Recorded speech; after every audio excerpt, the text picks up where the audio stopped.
নারায়ণগঞ্জে 2 হত্যা ও 1টি হত্যা চেষ্টা মামলায় সাবেক মেয়র আইভি রহমানের জামিন আবেদন নামঞ্জুর করেছে আদালত।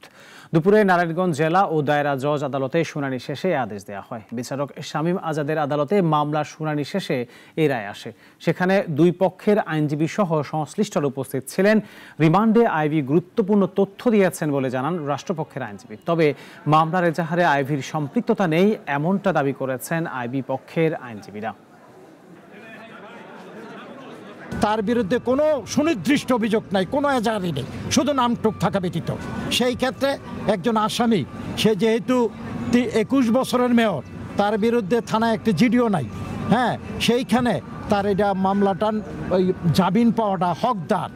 এটা ন্যায় বিচার প্রতিষ্ঠার স্বার্থে, ন্যায় বিচারের জন্যেই আসামির আইভির জামিন আমরা প্রত্যাশা করেছিলাম।